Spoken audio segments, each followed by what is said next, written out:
May 2002.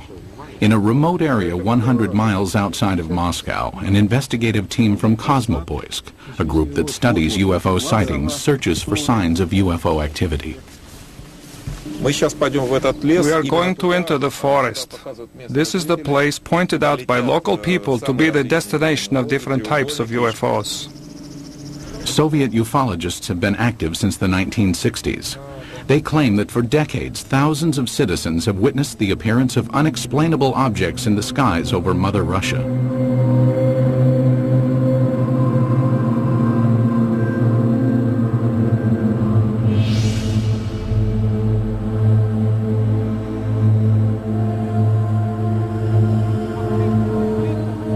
Today, ufologists in Russia work in the open and report their findings freely.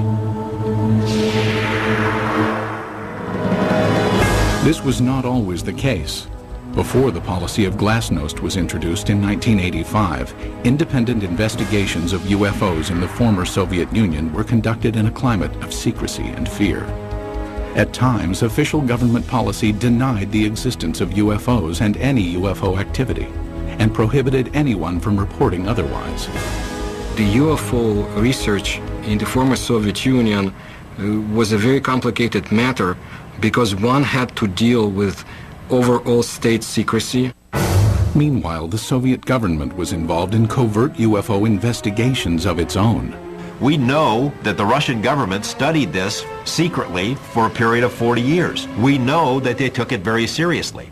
We also know that there have been various attempts, including more recent ones, to put a spin on this to say, there's nothing to it. That's a bunch of baloney.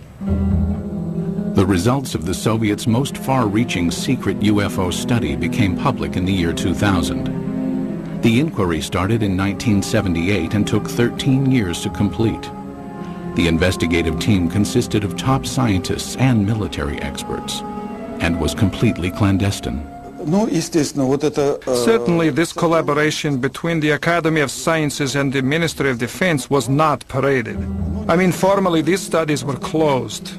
Classified organizations took part in these studies. This research should have a secret character. Colonel Boris Sokolov was the coordinator of the investigation. Shortly after the fall of the Soviet Union, he met with American investigative journalist George Knapp. Sokolov told us that just as in America, 90 to 95% of these cases could be explained away, but the remaining 5 to 10% could not be easily explained. The 13-year Soviet UFO study scrutinized some of the most puzzling sightings in Russian history. In 1968, a cameraman documenting a test of a Soviet jet fighter noticed a huge triangular object in the sky. He focused his camera on the object and caught it on film. In 1977, an unusual aerial display sent tentacles of light streaming down over the town of Petrozavodsk. Some claim the event caused fine holes to be glazed in glass windows and concrete. In 1982, military personnel at an intercontinental ballistic missile base witnessed several brilliantly lit orbs overhead. Seconds later, a warning light indicated a missile had switched to the prepare to launch mode. Had an alleged UFO come close to starting a nuclear attack?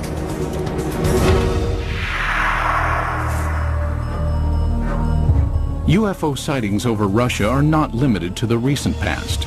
Reports of peculiar-looking airborne objects date back centuries. However, no formal investigations were undertaken until the early 20th century, when an event of epic proportions demanded analysis. Tunguska, July 30th, 1908. In a remote area of Siberia, the morning calm was rocked by an explosion. The powerful blast was heard 1,000 miles away.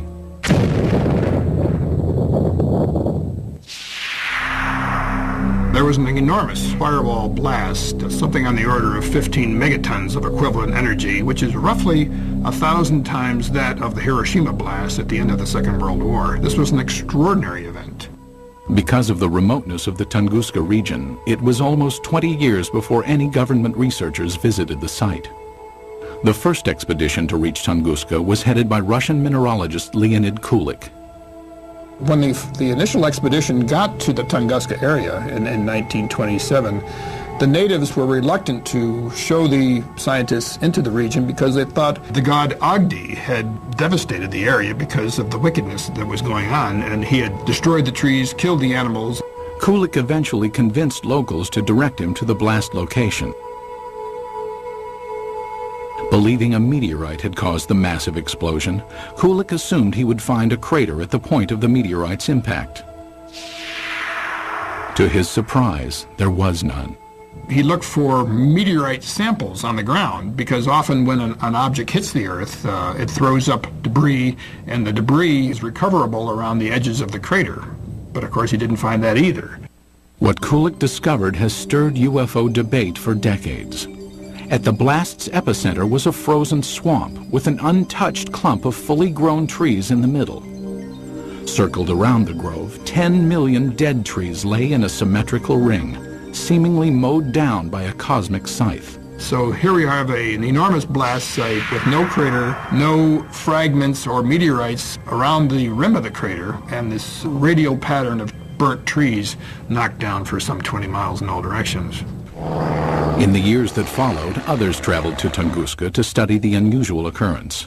There might have been fruits obtained by labors of another expedition sent by the head of the Soviet secret police in the late 1940s. But all we know is that such expedition existed. We do not know what has happened to the items and the information it collected. Further baffling ufologists were reports of radiation damage in the Tunguska blast region. There were also some reports of mutations taking place in plant life, and even some humans apparently suffered some gene damage. In 1947, Russian Army Colonel Alexander Kazantsev developed a remarkable theory based on information about the devastating consequences of America's atomic bomb attacks on Japan. He was listening to the report about the nuclear bombardment. The announcer gave a very long and very detailed description of how and in which direction trees, houses had fallen, and so on, how everything was hit. He realized that what had happened in Hiroshima, exactly the same happened at Tunguska, only nearly half a century ago. Kazantsev hypothesized that the nuclear-like devastation seen at Tunguska must have been caused by the crash of a nuclear-powered alien spacecraft. But the scientific community rebuffs the UFO theory. Scientists claim the Tunguska explosion was caused by a rare but explainable natural event. They believe an asteroid dropped to just 3 miles above the Earth's surface and then exploded. As the object came in, it was being decelerated and squeezed by atmospheric forces. It blew up with the force of a hydrogen bomb. The shock wave smashed down the forest, knocking trees away from the blast and resulting in a pattern away from ground zero. But how would an asteroid explosion explain the reports of radiation damage in the Tunguska area? Scientists say it can be attributed to the sheer magnitude of the explosion. As we mentioned before, the blast itself was 1,000 times greater than the Hiroshima blast at the end of World War II.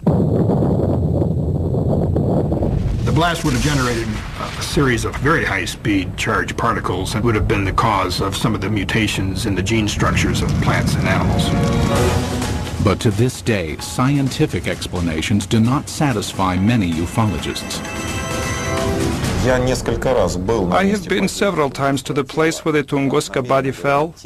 I intentionally call it body, not meteorite. I mean, the catastrophe of an asteroid, of a comet, or of any other natural body cannot lead to such consequences. A number of expeditions found things that they couldn't explain. There are some people who were saying that the evidence suggested this was some kind of an alien spaceship. That was the kind of magical explanation you use when you don't have enough real science to understand the physics and the astronomy involved. Throughout the rest of the 20th century, magical explanations of unidentified flying objects over Russian skies would continue. And in one instance would help expose a top-secret Soviet military project.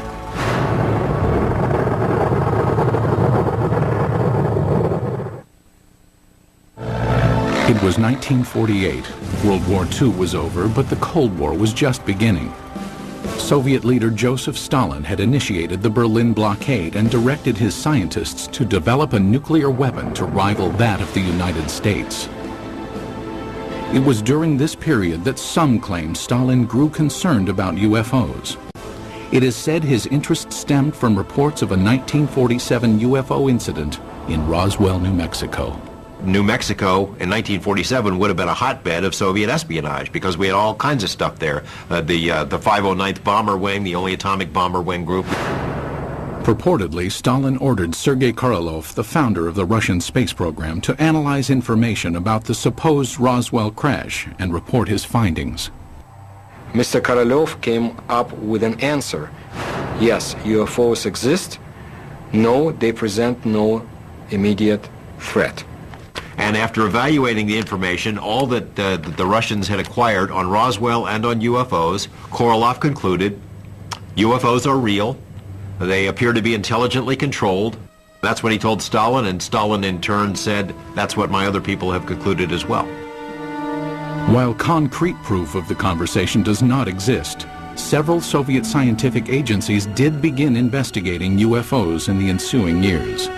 Stalin, after getting this information about Roswell and UFOs in general, did the same thing basically that the American government had been doing. He condemns UFOs in public and then conducts secret tests behind the scenes. He had all sorts of high-level scientists who would research the problem for him and then report to military officials, all behind the scenes. Also hidden from public view were UFO reports culled from Soviet Air Force pilots. Between the mid-1950s and mid-1960s, pilots reported approximately 15,000 UFO sightings. It is very difficult to find a pilot who has been flying for many years and has never seen a UFO. Most of these sightings can be easily explained. In an era of superpower distrust, flights of American spy planes and spy balloons were common over Soviet skies. But investigative journalist George Knapp, who has viewed portions of the Soviet UFO files, found some of the pilot sightings perplexing. There were 40 instances where Russian warplanes were sent after UFOs. This is not temperature inversion, this is not a weather balloon, this is not swamp gas, these are craft floating around in the airspace of Russia, and they sent warplanes to go chase them. While pilots continued to report strange objects in the sky, none could offer tangible evidence to support their claims. But in 1968, over the skies of Riga, Latvia, an alleged UFO sighting was caught on film. As a Soviet propaganda film crew documented a test flight of a fighter interceptor jet, the pilot noticed an unusual object high in the sky.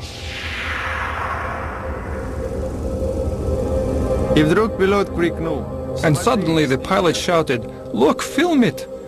We looked and saw a triangle at a tremendous height. Fighter planes scrambled to investigate, but the object quickly disappeared behind a cloud and was never seen again. It was later estimated that the craft was hovering approximately 7 miles above the ground. The film was sent to the Kremlin, where it remained locked from public view for years. They really took it seriously. I say seriously because the film was taken away. It was declared completely secret. Outsiders have only recently seen the confiscated film. While some maintain the film is conclusive evidence of a UFO, skeptics argue the vehicle was most likely a French-made high-altitude research balloon. As secrecy enveloped all government discussions of UFO issues, an underground army of Soviet ufologists began to form in the USSR. They kept their studies concealed. Russians who studied UFOs in this period report that they had a very serious feeling of threat from the Soviet government, that they were doing something which the Soviet government disapproved of. The leader of civilian UFO research was Felix Ziegel, the man considered the father of Soviet ufology. Felix Ziegel was a Soviet scientist. He was a doctor of mathematics and astronomy at the Moscow Aviation Institute. He made it his job to find out why are the strange objects or in the skies of his country. Siegel challenged the Soviet system by conducting paranormal lectures, organizing independent UFO investigations, and urging Soviet citizens to report any and all sightings. His efforts were not without risk.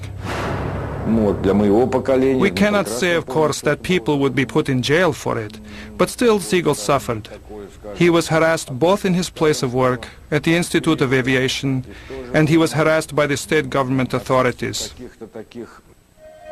Siegel and his investigators spread information about UFO sightings through an underground press network. Samizdat, private publications used to disseminate information, were strictly forbidden by the Kremlin. In his time, brochures were printed in a samizdat way. They were collections of observations and letters, typed in 5 to 10 copies. All materials were typed with the use of carbon paper.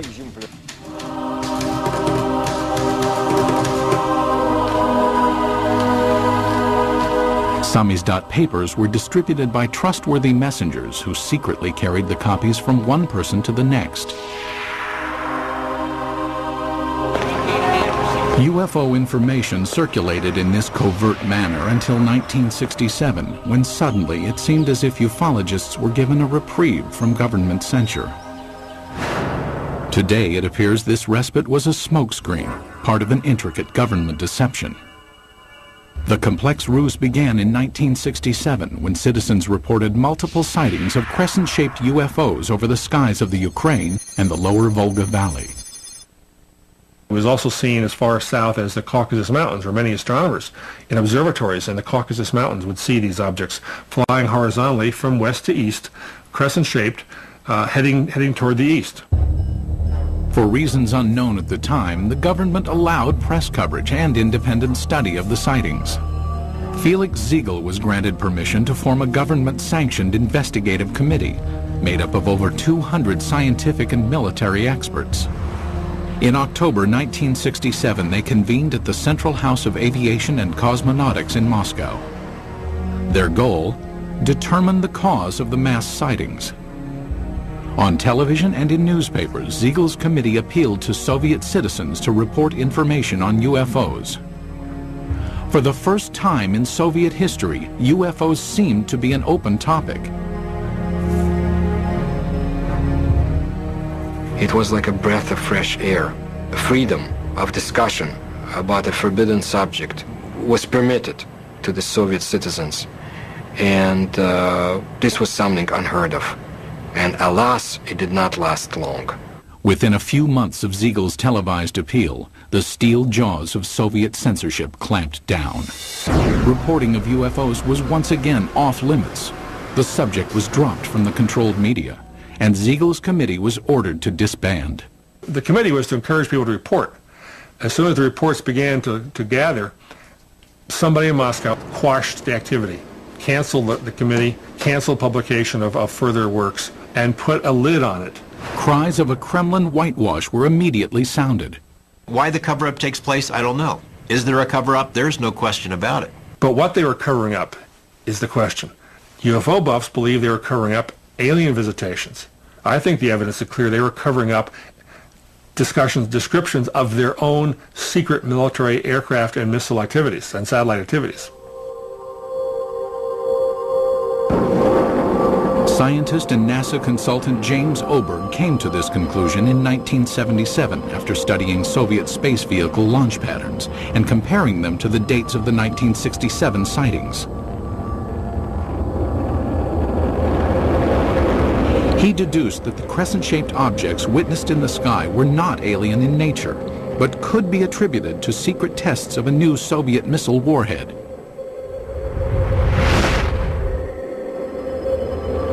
People in the area saw the rockets, especially at night, saw the streamers, the contrails in the sky, even heard the rockets. They were told by the government that there was nothing there, that it was not anything ours. It became a UFO phenomena. Later dubbed by the Pentagon as a fractional orbital bombardment system, the Soviets had good reason to keep the tests secret. It was designed to sneak under our radar as a first strike weapon. It was one of these scary things that you only build it if you mean to make a sneak attack. It was also illegal to have such a weapon because in 1967, the U.S. and Russia and other countries signed a treaty forbidding the placing of nuclear weapons into orbit.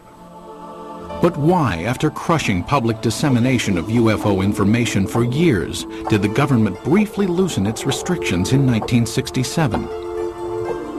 It appears now to have been a deliberate ploy to fool its citizens and the international community about the true nature of the sightings. The Soviet government did not want the public to understand what was going on. They didn't want the Americans to know, for example, what was going on. It was a useful camouflage. It diverted people's attention. Because it was a UFO, Western journalists would laugh rather than investigate it. The cover-up by the Soviet government is in letting people think they're flying saucers. The strategy backfired when the extensive UFO data collected by Felix Ziegel's committee was published in magazines. The Soviet government realized what these reports really were. They're military secrets. Not described accurately, but accurately enough to be of use to the CIA if they ever caught on. The government said, "Oh my gosh," and other things in Russian, and said no more UFO reports get published in the Soviet Union. For 10 years, public discussion of UFOs was effectively brought to a halt. But that would change in 1977 with the appearance of a strange-looking object over Soviet skies, witnessed by thousands of astonished citizens.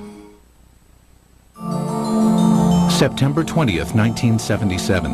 As dawn approached in the small Russian port city of Petrozavodsk, a spectacular aerial display lit up the skies. The incident would become one of the most studied UFO sightings in Soviet history. The phenomenon of Petrozavodsk is one of the greatest abnormal phenomena on the territory of our country.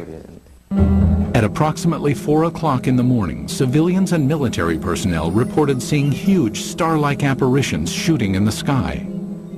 As it flew up in the sky, it appeared to come over the city and then head off toward the horizon.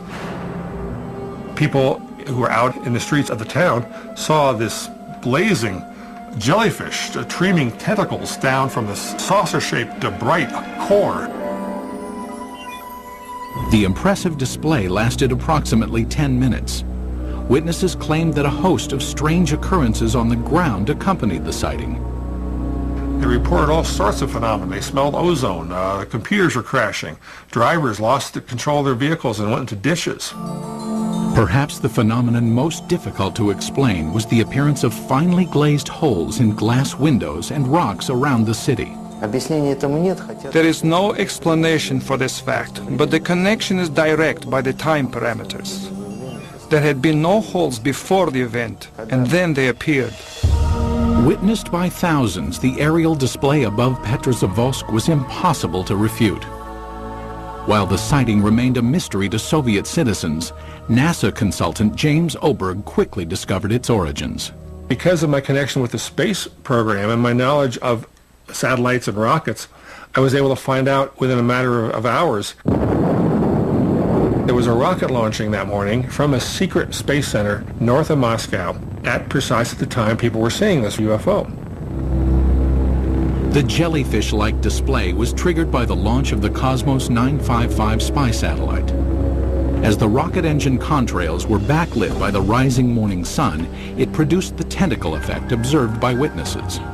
So this what they call basically the smoking gun of Soviet ufology. They call it a Medusa, or jellyfish UFO, because it was streamers of light coming down from the streamers in the rocket engines of the rocket, as it turned out.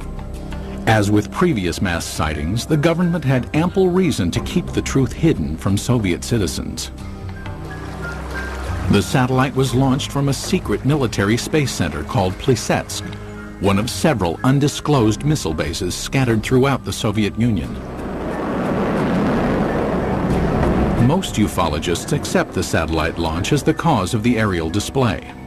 But many argue it does not fully clarify the mystery. How shall we explain the appearance of some beams that burnt the glass? When the pieces of the glass were analyzed at the Institute of Metrology in Moscow, they concluded that these holes resulted from badly glazed window glass. That is, a purely technical defect took place.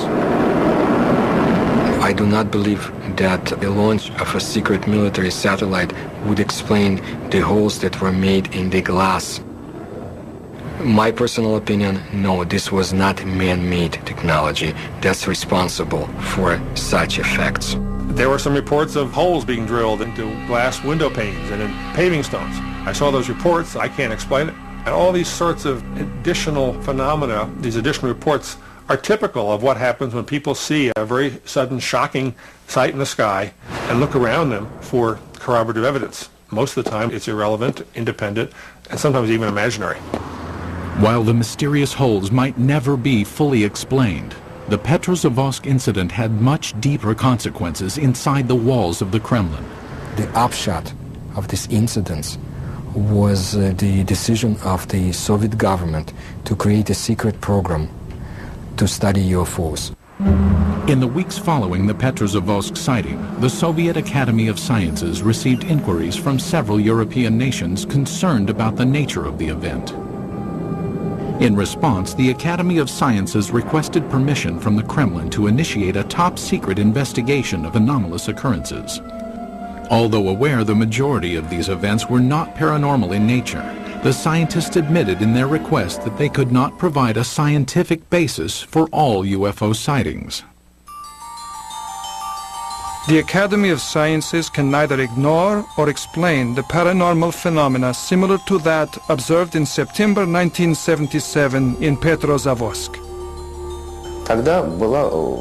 The program was organized to show that we did not know the answers to these questions and would be studying it on the scientific level. That was the way the official scientific program for studying abnormal phenomena and extraterrestrial flying objects started its work in the Soviet Union. In 1978, the investigation that later became known as Institute 22 was formally started. The study lasted 13 years and was completely concealed from public view. But why did the Soviet government spend time and money to investigate a phenomenon it already knew the origins of? There's really no surprise that the Soviet military, even if they understood the nature of most of these reports, would still investigate them. The Soviets traditionally spied on themselves as severely as they spied on the West. If they already knew that these are missile tests, why do they have to have a nationwide study behind the scenes? I mean, it's not like the results of the study were ever going to be published anywhere. It was a secret. So it makes no sense. While the rationale for the beginnings of the study is still debated, there is no doubt the scope of the investigation was far-reaching. The Institute 22 inquiry was conducted jointly between the Soviet Academy of Sciences and the Ministry of Defense. It was very useful for the Academy of Sciences to collaborate and to carry out studies together with the Ministry of Defense, because naturally it was much easier for the Ministry of Defense to get the information we had no access to. The armed forces were ordered to study what, if any, influence possible UFOs might have on the proper functioning of technical military equipment. In addition, hundreds of thousands of sailors, soldiers, and pilots were recruited to watch for and report on UFOs. No one was told why the reports were being taken. The Ministry of Defense has an enormous observance potential. First, military units are located all over the country. Second, unlike civil organizations, an order from the Minister of Defense is sufficient for making a potential viewer of each military man, and this was done. Every single unit in the vast Soviet military empire had to comply with this study. That is, any UFO, any anomalous object, any ball of light, any strange thing in the sky whatsoever had to be fully investigated. Scientists were directed to investigate the physical nature of alleged paranormal phenomena. The data collected by the military and scientists was analyzed in a lab located in a nondescript building in a suburb of Moscow. The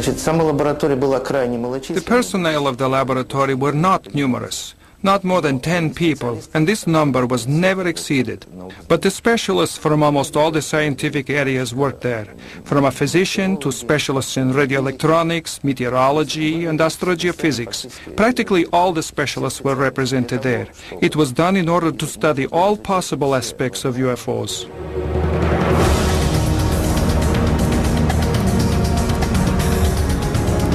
6 years into the study, Institute 22 would be called on to scrutinize an incident of global consequence, when a suspected UFO incident placed the world on the brink of nuclear war.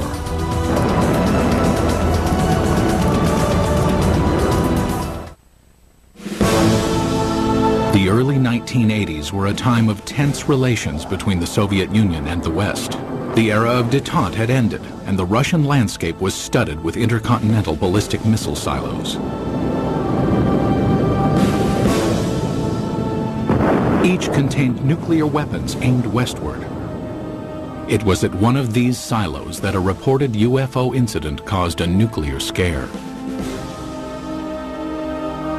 Today, this ICBM silo in the Ukraine is deserted, dismantled in compliance with a nuclear arms reduction treaty between the US and USSR. But at this silo in 1982, something went terribly wrong.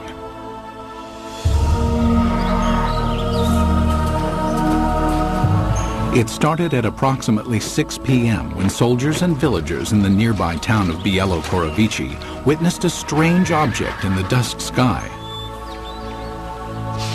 A military officer at the time described what he saw. I was riding a motorcycle not far from here. I saw a large object in the air. It had a perfect geometric shape. At the same moment inside the silo, an emergency warning light indicated that a nuclear missile had switched to launch mode. The most telling testimony comes from the communications officer who said that somehow something entered the correct code. But Moscow had not ordered a launch, nor had any personnel in the bunker touched the control panel. For 15 agonizing seconds, technicians frantically scrambled to stop the launch. Then, without explanation, the launch sequence was aborted. They were ready for launch. The UFO, poof, goes away.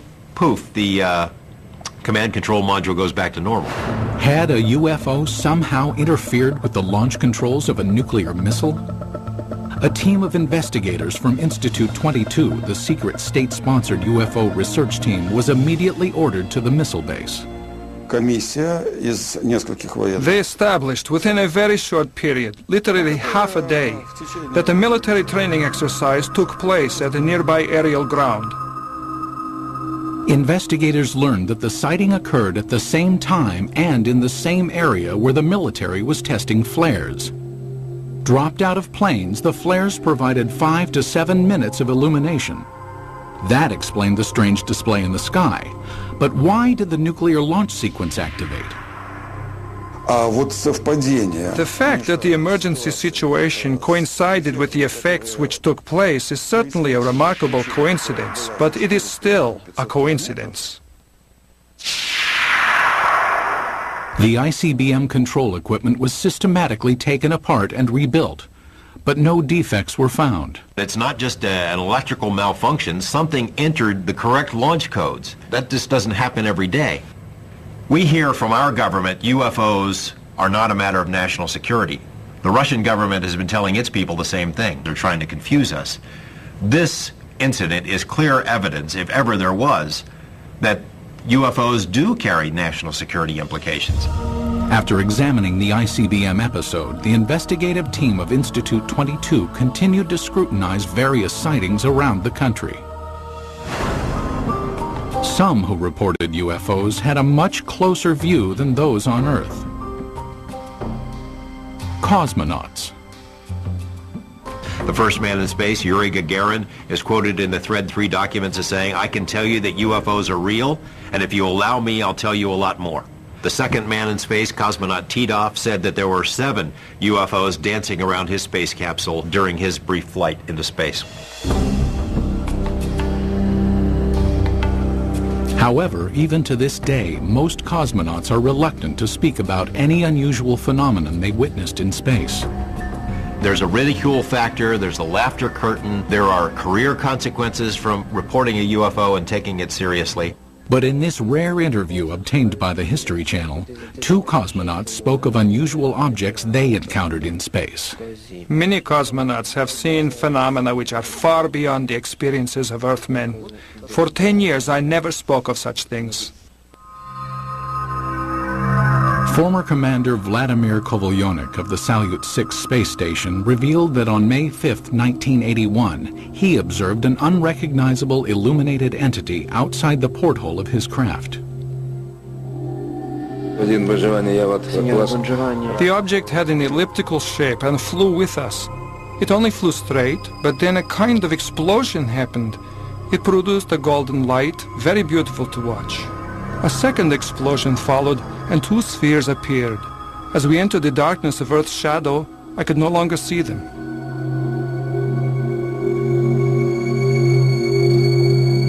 On a Mir mission in 1991, cosmonaut Musa Manarov managed to videotape an anomalous object during a routine docking procedure. I was looking out the biggest window.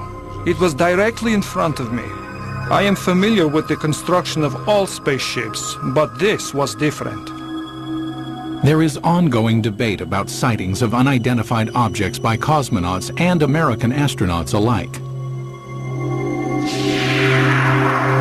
Skeptics insist there is enough debris left in orbit to constitute a plethora of unusual sightings.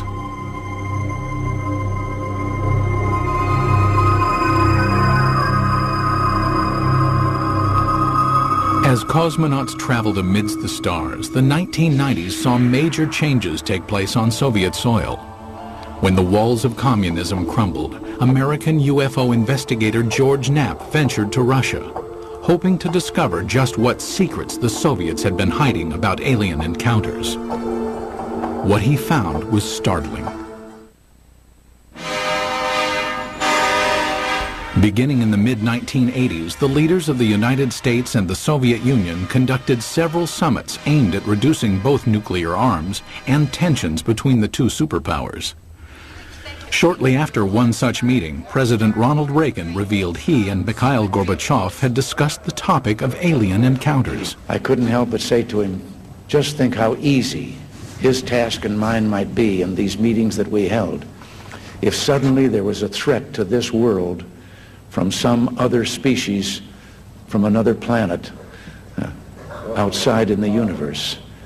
We'd forget all the little local differences that we have between our countries. Reagan made 5 different public statements, including one to the United Nations, that, well, boy, wouldn't it be something if UFOs were suddenly a threat to us and we'd all get together?